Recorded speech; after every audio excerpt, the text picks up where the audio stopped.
Senado analisa na terça-feira afastamento de Aécio Neves. Política nacional de banda larga é debatida em audiência pública. E Comissão de Direitos Humanos discute situação de pesquisa de células-tronco. Destaques dessa edição do Senado Notícias.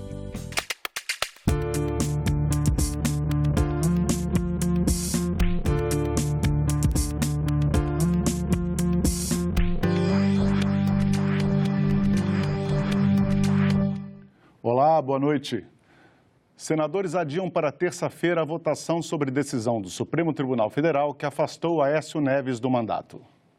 Com 43 senadores em plenário, Eunício Oliveira abriu a sessão lendo o comunicado da primeira turma do STF, que pediu o afastamento do senador Aécio Neves das funções, proibiu que ele deixe o país e determinou que ele fique em casa no período noturno. Eunício anunciou um requerimento de urgência apresentado pelos líderes. Os líderes que subscrevem o presente manifestação requerem de Vossa Excelência, do Casa, aqui o presidente, na qualidade de presidente dessa casa, que adote as providências necessárias para que, em caráter de urgência, seja convocada a sessão extraordinária, a fim de que, pelo voto da maioria dos seus membros, seja resolvida a questão atinente às penas impostas pela primeira turma do STF. Com um quórum de apenas 52 senadores, o líder do PSDB, partido do senador Aécio Neves, justificou a urgência, mas pediu o adiamento da votação para a próxima terça-feira.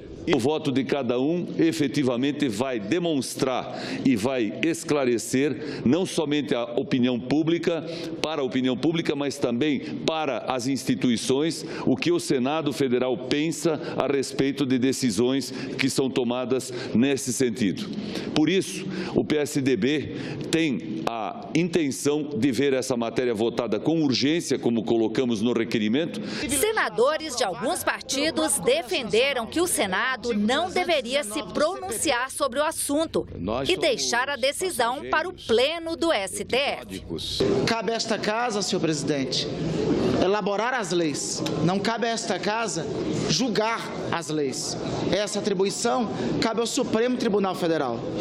Se nós levarmos a uma deliberação já no dia de hoje, mesmo no dia de amanhã, nós levaremos a um conflito institucional sem precedentes num dos momentos mais dramáticos da vida nacional. No final, o requerimento de urgência para a matéria foi aprovado por 43 votos favoráveis, 8 contrários e 1 abstenção. A Comissão de Ciência e Tecnologia discutiu em audiência pública a internet no Brasil. Os senadores preparam um relatório sobre a política nacional de banda larga. O Brasil é a 9ª economia do mundo, mas no campeonato de acesso à internet caímos para a posição de número 63. No país, só metade da população está conectada. Além disso, a lentidão da rede predomina. A velocidade média aqui é 6,2 megabits por segundo, abaixo da média mundial, que é 7,2. A Política Nacional de Banda Larga foi tema de audiência na Comissão de Ciência e Tecnologia. A representante dos consumidores afirmou que os recursos do FUST, Fundo para a Universalização das Telecomunicações, não estão sendo usados. A gente tem o FUST, que não é justo que a sociedade recolha o FUST há anos e que já são mais de 15 bilhões de reais recolhidos ao longo de todos esses anos, desde 2001, quando foi iniciado o recolhimento do FUST, e, de acordo com o Tribunal de Contas da União, apenas 1% do que foi recolhido pelo FUST foi utilizado para a política de telecomunicações. Representantes das empresas disseram que é difícil levar redes de fibra ótica para o interior do país. Entre outras reivindicações para aumentar investimentos, pediram alívio na carga de impostos. Se a gente pegar os 10 maiores países em termos de base de usuários, né, a gente vai ver que o Brasil é disparado o que tem a maior carga tributária. Para o senhor ter uma ideia, assim, o que está na sequência, ele tem menos da metade da carga tributária brasileira. Isso precisa ser revisto. E eu acho que isso é um papel importante do Congresso Nacional e o setor realmente clama por essa revisão. O representante do Ministério da Ciência e Tecnologia afirmou que um novo Plano Nacional de Banda Larga será lançado em breve. A nova minuta de decreto, que vai à consulta pública provavelmente na primeira quinzena de outubro. Essa minuta de decreto, ela traz objetivos gerais, objetivos focados em serviços de telecomunicações, objetivos para o desenvolvimento tecnológico das telecomunicações e uma série de diretrizes para políticas públicas, para as políticas de inclusão digital, para as atividades da Anatel, para as cidades inteligentes e aquilo que eu considero o coração desse decreto, que são diretrizes para a aplicação de recursos públicos na implantação de infraestrutura de banda larga. A situação da pesquisa e da legislação relacionadas às células-tronco foi tema de debate hoje na Comissão de Direitos Humanos.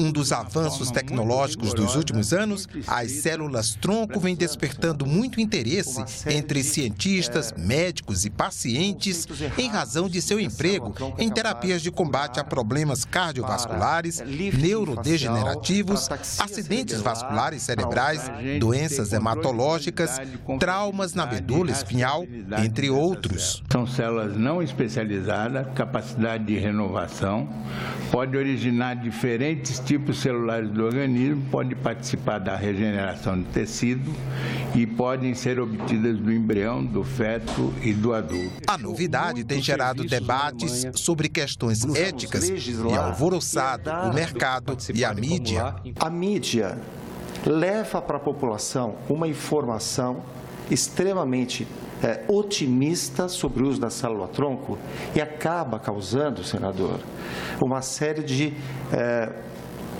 conceitos errados de que a célula-tronco é capaz de curar e tratar e regenerar tecidos, quando nós ainda não temos esta certeza. E nós precisamos legislar e andar, e segurar o andor, porque isto acaba virando panaceia.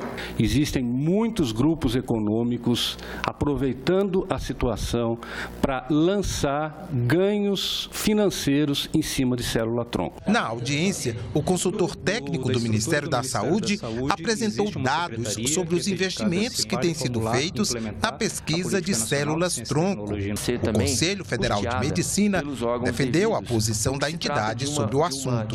A posição do Conselho nesse aspecto é de manter a legalidade, de seguir a legislação e de apoiar toda e qualquer iniciativa que traga benefício à saúde da população brasileira. Na Comissão de Relações Exteriores, um pedido de vistas interrompeu a votação do projeto de lei da Câmara que permite o porte de armas a oficiais de justiça, peritos médicos e auditores fiscais, tributários e do trabalho. Antes da votação do projeto, será realizada uma audiência pública sobre o tema. Também foram aprovados 3 acordos de cooperação internacional com a Eslovênia, a Zâmbia e São Vicente. A senadora Marta Suplicy é a convidada de hoje do programa Salão Nobre. Os detalhes na coluna da jornalista Galciene Lara. Uma mulher é estuprada a cada 11 minutos. 10 mulheres são vítimas de estupro coletivo por dia. Em São Paulo, uma mulher morre a cada 4 dias, simplesmente por ser mulher. Crime tipificado como feminicídio desde 2015, após lei aprovada pelo Congresso. O que explica esses números, na opinião da presidente da Comissão de Assuntos Sociais, senadora Marta Suplicy, é a intolerância cada vez maior em todos os campos, inclusive nos relacionamentos.